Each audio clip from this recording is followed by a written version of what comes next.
Anak bisnis owner 5 tahun udah mondok. Jangan lupa subscribe channel ini, like dan share, juga komen ya kamu dari kota mana biar kita lebih kenal lagi. Assalamualaikum, alhamdulillah hari ini sehat dan bisa bikin video lagi. Aku seneng banget, Masya Allah. Semoga teman-teman juga sehat ya dimanapun berada. Aku mau cerita gimana cara membagi waktu antara bisnis sama anak-anak, dan lebih penting mana anak sama bisnis.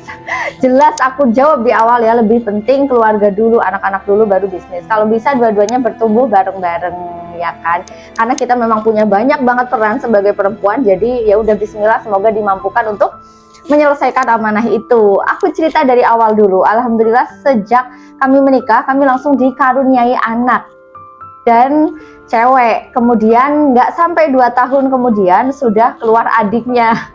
Jadi kebayang ya repotnya kayak apa dikala bisnis masih sangat-sangat merintis, karena aku mulai bisnis itu sejak aku nikah. Setelah itu langsung punya bayi, belum sampai 2 tahun ada lagi. Itu menjadi tantangan tersendiri. Tapi alhamdulillah karena kami sama-sama anak pertama, aku dan suami, jadi orang tua kami masih muda, masih bisa handle, masih bisa untuk diajak konsultasi. Intinya alhamdulillah banget. Dan sejak saat itu ya, anak pertama aku itu nggak terlalu keibuan, nggak terlalu biungan kalau bahasa Kebumen ya.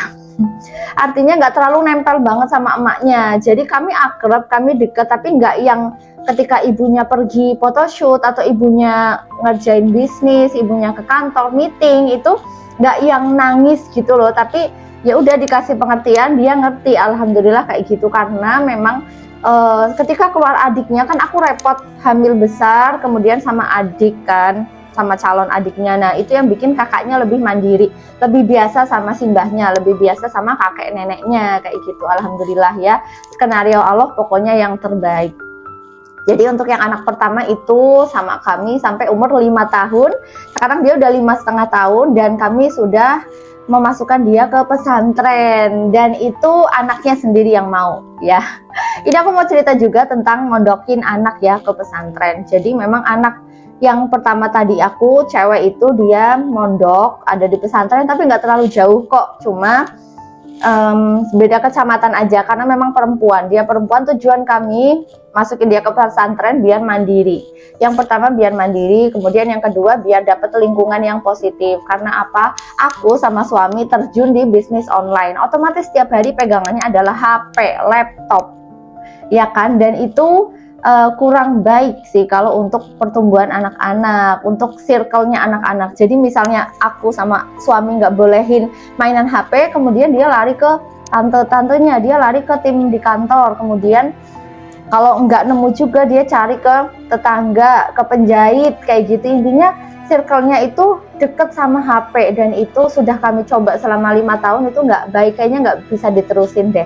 Jadi sejak kami mencukupkan pendidikan, maksudnya apa ya, belum cukup sih, maksudnya aku sama suami udah ngasih ketegasan, ini yang boleh, ini yang enggak, selama 5 tahun itu ya. Nah setelah itu kami tekadkan diri untuk kayaknya ini saatnya masuk ke pesantren deh. Akhirnya 5,5 tahun anakku udah masuk kelas 1 dan masuk di pesantren yang beda kecamatan dari rumah kayak gitu, karena memang untuk tadi itu mandiri, dan yang kedua lingkungan positif. Alhamdulillah dari anaknya mau, karena memang dari kecil kami sounding untuk kamu besok mondok ya biar jadi anak soleh ya, solehah ya, biar bisa doain bapak ibu ketika udah nggak ada, biar bisa doain adik-adik, simbah-simbah yang udah meninggal kayak gitu. Jadi kita sounding dari kecil, dan kita ajak ke saudara-saudara atau teman-temanku, teman-teman aku dan suami yang mereka juga mondokin anaknya kayak gitu. Jadi memang disounding dari kecil tuh, Mbak,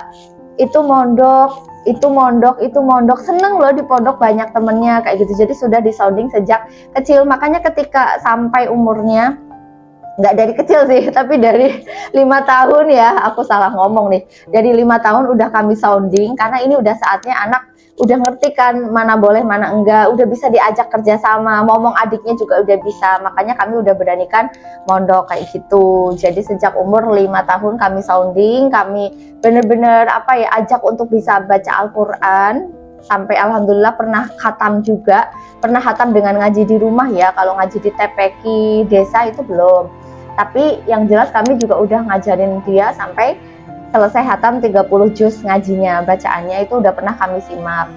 Karena memang persiapan di pondok ini itu harus bisa baca Al-Quran kayak gitu.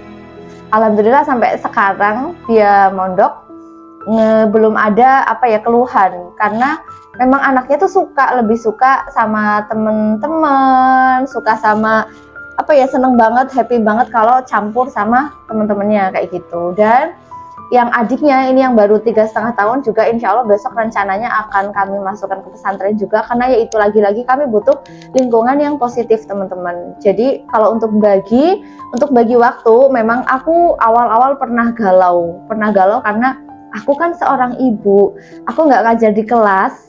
Dulu keluar dari guru SD itu tujuannya aku pengen di rumah biar bisa lebih banyak waktu sama anak gitu kan. Awal-awal salah satu faktornya aku resign itu. Tapi kenapa sekarang aku malah sibuk bisnis? Aku sempat galau juga. Tapi setelah ngobrol sama suami, ya kamu milih mau di rumah aja, yakin bisa di rumah aja kayak gitu. Suami tuh nantang aku kayak gitu. Nanti nggak bosen, nanti nggak ngerasa kok cuma jadi ibu rumah tangga murni kayak gitu.